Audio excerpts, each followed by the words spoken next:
शिवाजी मराठा बोर्डिंगमधील अनागोंदी कारभाराबाबत लोककल्याण foundation व संस्था बचाव समितीच्या वतीने धर्मादाय आयुक्त आणि शासनाकडे तक्रार करण्यात आली आहे। या तक्रारीनुसार संस्थेचे विद्यमान संचालक मंडळ तातडीने बरखास्त करण्याची मागणी करण्यात आली आहे। त्याचबरोबर या संदर्भात लवकरात लवकर कारवाई व्हावी या मागणीसाठी आज प्रिन्स शिवाजी शिक्षण संस्थेसमोर निदर्शने करण्यात आली।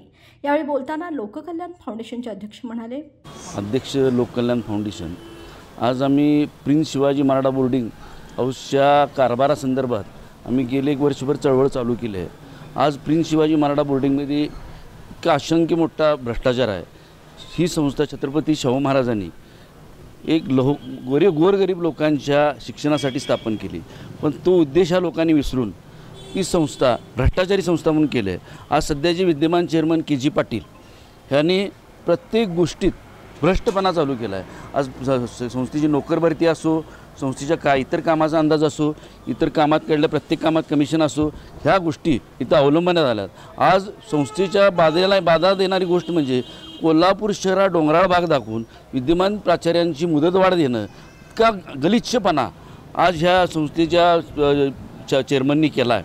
हे बरोबर नाही। आता जे विद्यमान न्यू कॉलेजचे प्राचार्य आहेत त्यांना डोंगराळ भागातला माणूस म्हणून एक पत्र दिलं आणि त्या पत्राच्या आधारावर या संस्थेची मला ह्याची प्राचार्यपदाची मुदतवाढ दिली।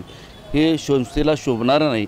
ही संस्था आज शिवाजी पेठेतल्या प्रत्येक घराघरानं ही संस्था मोठी केली। ह्या घरात प्रत्येक लोक वारावर जेवायला असायची। आज ते वार जेवून तिथली लोक मोठी झाली, ही संस्था स्थापन केली, ह्या संस्थेचं हे वाढवलं। आज इतकी वाईट म्हणजे तुम्हाला वाईट सांगण्यासारखी गोष्ट की संस्थेचे प्रिन्स शिवाजी मराठा बोर्डिंग हा उद्देश जो होता बोर्डिंगचा, गोरगरिबांच्या मुलांना वसतिगृह, हा उद्देश ह्या लोकांनी पूर्ण बंद केला आहे। बोर्डिंग बंद झाली। आज गोरगरीब विद्यार्थ्यांना राहायला वसतिगृह नाही। आज मुलांचं बोर्डिंग बंद करून ही संस्था आज शिक्षण संस्था केली। आज ही शिक्षण संस्था फक्त का केली की संस्थेतली मलई खायसाठी म्हणून ती बोर्डिंग बंद केली आणि संस्था चालू केली। अशा पद्धतीचं हे वर्तणूक ह्या चेअरमनांची चाललेलं आहे। हे आम्ही कधीही खपवून घेणार नाही। आम्ही आज लोककल्याण फाउंडेशनचे जे सर्व संचालक मंडळ असेल, आमचे कार्यकर्ते असतील, हे हाणून पाडणार। ह्या संचालक मंडळाला आम्ही घरे घालवणार। ह्यातच आम्ही शांत राहणार। हेच आमचं लोककल्याण फाउंडेशनचा उद्देश आहे। याबरोबरच संस्थेच्या माजी विद्यार्थ्यांनी के.जी. पाटील यांच्या कारभाराविरोधात संतप्त प्रतिक्रिया व्यक्त केल्या। बाबासाहेब आंबेडकर, सावित्रीबाई फुले, ज्योतिबा फुले हे जर नसते तर आज समाज संपून गेला असता। त्यांचं स्मरण करून हे आंदोलन यशस्वी करूया आणि ह्या के.जी. पाटील स्वतःहून जर नाही बाजूला गेला तर आम्ही लोक सदर संस्थेला दिवाळीच्या सणानिमित्त कुलूप घालणार आहोत, याची दखल शासनाने घ्यावी।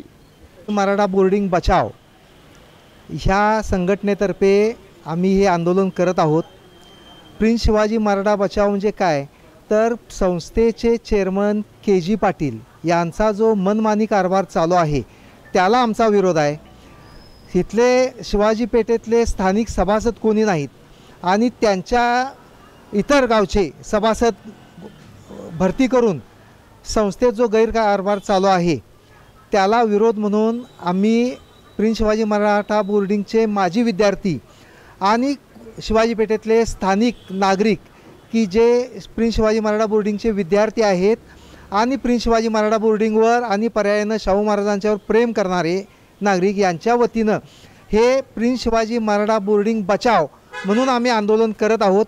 हे आंदोलन आता फक्त शिवाजी पेठेपुरतं न राहता पूर्ण कोल्हापूर जिल्ह्यात आम्ही हे आंदोलन पसरवू आणि या शासनानं ती व्यवस्थित दखल घेतली पाहिजे। नसेल तर ऐन दिवाळीच्या तोंडावर आम्ही संस्थेच्या मुख्य कार्यालयाला टाळे लावून ती संस्था व्यवस्थित मार्गाने चालवण्याचा आम्ही प्रयत्न करू आणि तशी आमची मागणी आहे। धन्यवाद।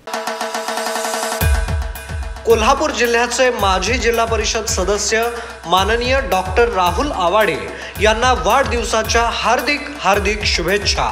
शुभेच्छुक ताराराणी पक्ष कोल्हापूर।